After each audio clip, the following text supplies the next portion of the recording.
Hello, I'm going to read Paw Patrol, King for a Day. Fear not, fair princess, Marshall cried. The pups of the round table will save thee. The pups were practicing their play about knights. Chase was King Arthur and the other pups were his brave knights. Our play will be knight-tastic, Marshall declared. In Adventure Bay's Town Square, Captain Turbot was building the set for the play. The set looked like a castle. Castle construction is close to completion, Captain Turbot announced. Just one last nail. But when he swung his hammer, he missed. Instead of hitting the nail, he hit the castle wall. And the set collapsed. A big piece of castle fell right on top of Captain Turbot. I'm stuck, he cried. He reached for his phone and called the Paw Patrol for help. Don't worry, Captain Turbot, Ryder said. No job is too big, no pup is too small.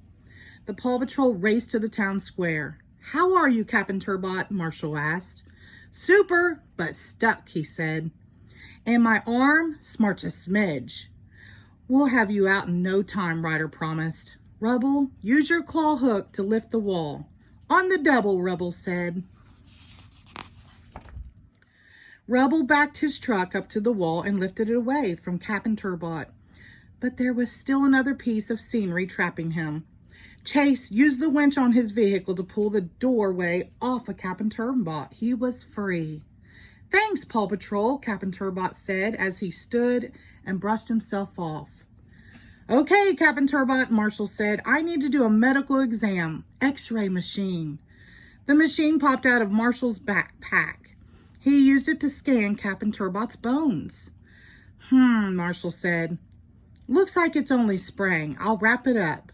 A bandage popped out of Marshall's pack. He wrapped the bandage around Captain Turbot's wrist.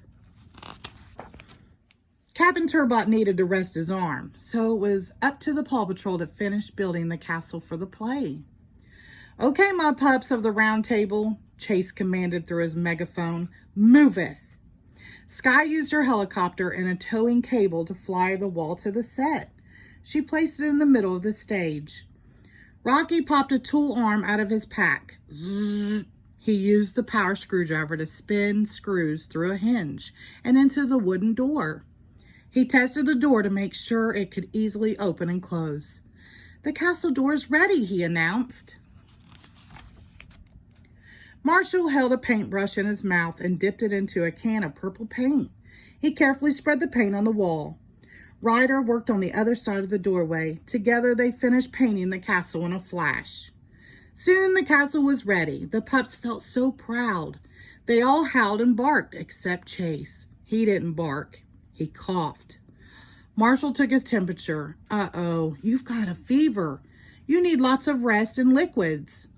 But who would play King Arthur in the play? Marshall, he knew all the lines, and the crown fit him. It was time to start the entertainment, and the last of the audience arrived just before the play began. Callie the kitten was a princess stuck high in a tower. The pup who pulled the bone from the stone would become king and save the princess. Behold the bone, Rubble said. Rocky said, licking his lips. It looketh delicious. Marshall entered. Fear not, fair princess. He jumped over the bone and took it in his teeth. Then he struggled to put it all out of the stone. Whoop! When the bone came free, it flew out of Marshall's mouth and hit the tower. The tower toppled over and Callie fell. The audience gasped. Thankfully, Marshall caught Callie, and he remembered to say his line, "You are free, fair princess." The audience cheered. Marshall was doing an excellent job. Lady Sky popped the wings out of her pack and flew over Marshall. Heads up, she said as she dropped a golden crown right onto his head. It was a perfect fit.